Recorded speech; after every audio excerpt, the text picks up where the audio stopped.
장관은 그간 인사청문회 때 제가 질문했을 때 계엄은 가능하지도 않고 본인의 의지도 없다 이렇게 얘기했죠. 지금도 마찬가지죠.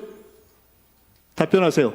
네, 흐리멍텅한 사람한테는 흐리멍텅한 사람만 보이는 겁니다. 제도상 불가능하다고 보기 때문에 네. 그렇게 생각하는 거죠. 흐리멍텅한 사람은 흐리멍텅한 사람만 보이는 것이죠. 자, 우리가 싸움이나 또는 전쟁을 할 때 제일 중요한 게 상대를 일단 이해하는 거잖아요. 예. 저랑 첫 질의를 주고받으실 때 저한테 이야기하다가 화를 내고 사과를 한번 하셨었잖아요. 화낸 적 없습니다.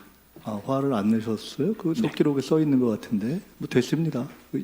기억을 못 하시면은 제가 블랙요원 리스트 누출 문제를 제기를 했고 지금 이번에 우리가 경호처장 당시의 비밀 모임 문제를 저희가 제기를 했고 아까 의원님 죄송한데 말씀이 잘 안 들리거든요. 이거 다시 시작할까요?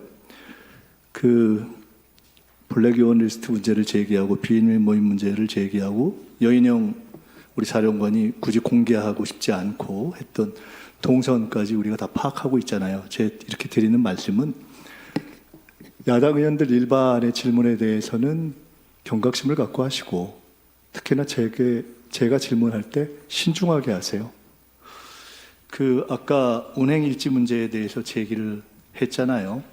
예하부대에서 알아서 하는 일이다. 이것은 사실은 법에 대해서 국감 피감기관의 책임자로서 법에 대한 이해가 없는 굉장히 책임 방해적인 발언이고요. 그걸 떠나서 그렇게 예하부대에서 하는 것이 아니라 장관이 이 문제에 대해서 기록을 제출하지 말라고 했다는 근거 기록을 저는 가지고 있습니다. 그렇다면 이것은 그대로 본다면 장관의 위증을 입증할 수 있는 자료가 되고요. 두 번째로 그렇지 않다면 그 위증을 제시할 수 있는 근거 기록과 관련한 것을 제게 입수하는 과정에 계셨던 군 간부가 알아서 한 게 되게 되겠죠.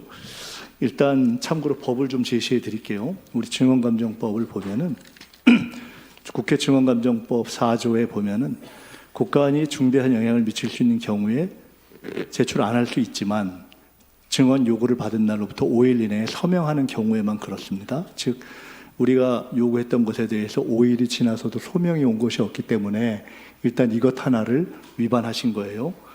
두 번째로는 14조를 보면은 선서한 증인이 허위 진술을 할 경우에는 1년 이상 10년 이하의 징역에 취하는데요. 현재 우리 대한민국 검찰이 어지간한 일 갖고 법정 최고형을 구형하는 그런 취지에 비춰본다면은 장관은 위증의 경우에 약 10년 징역까지 받을 수 있는 그런 10년이 아니라 100년이라도 받을 테니까 네. 말씀하세요 계속. 자, 그렇고요. 또 하나 또 참고로 말씀드릴게요. 그런데 그 경우에 마지막 항에 국정조사를 종료하기 전에 자백할 경우에는 감경하거나 면제할 수 있다 하는 제가 조항까지 말씀을 드립니다. 이거 한 1, 2분만 더 주십시오. 앞에 잘 안 들린다고 했기 때문에. 제가 아까 기록을 가지고 있다고 했는데 아까 제가 첫 질의 때 말씀드렸던 군 이탈, 구타, 휴대폰 반입, 징계에 대한 미보고 등등 무단 보고 누락에 대한 군내의 징계에 대해서 타당하다고 생각했던 장관이 여인형 자령관의 보고 누락에 대해서 그렇게 국가적으로 또 의회에서 제기되고 있음에도 불구하고 조사 또는 문의조차 하지 않았다는 여인형 장관의 답변을 볼 때 충암 후배에 대한 보호가 과도하다고 생각돼서 제가 지금 장관이 충암 후배는 보호할지언정 이 문제에 대한 기록을 남기게 한 간부를 제가 제시하면 보호 안 할 거라고 난 보기 때문에 내가 보호할 생각이에요. 그래서 제가 갖고 있는 근거를 위원장, 양당 간사, 장관 저 다섯이서 확인한 후에 이것을 처리할 것을 저는 제안하고요. 이것은 이미 그 존재 자체로 장관의 위증 고발. 네, 1분 더 드리십시오.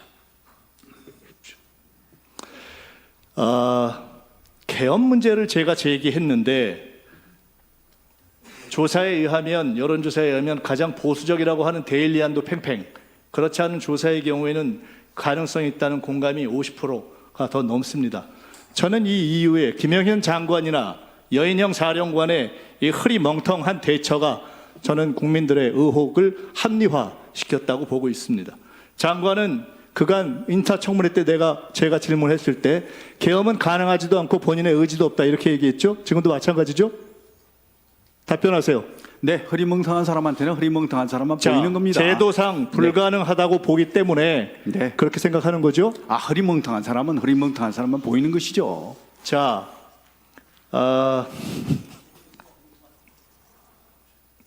말씀하세요. 장관, 제가 이제 마무리할. 위원장님, 여기에 대해서 제가 좀 드릴 말씀이 있는데 발언 기회 주시면 감사하겠습니다. 그냥 마무리하시죠. 예. 알겠습니다. 1분 더 드리십시오. 장관, 제가 흐리멍텅하다고 했던 표현이 과했다면 제가 그 표현을 수정하겠습니다. 장관과 여인영 사령관의 적절치 않은 언행이 이러한 저의 문제 제기와 계엄에 대한 국민들의 과반 이상을 넘는 공감을 가지고 있다고 봅니다. 그것이 이상하시면 국방부나 방첩사에서 한번 여론조사 해보세요. 그리고 저는 충암파 연고주의를 뿌리 뽑겠습니다. 적당히 끝내지 않을 겁니다. 특검, 국조, 필요하면 상설 특검까지 제시하겠습니다. 그리고 한 가지만 끝으로 말씀드리겠습니다. 장관이 민주주의 하에서 문민 장관은요, 여러 가지 견제와 공세에 대해서 품격을 지키면서 군을 대변하는 것입니다. 오늘 보였던 여러 가지 발언, 차지철, 또 비하 발언 등등 여러 가지가 본인을 비하한 것이 아니라 어떠한 공격이 있어도 스스로가 대변하고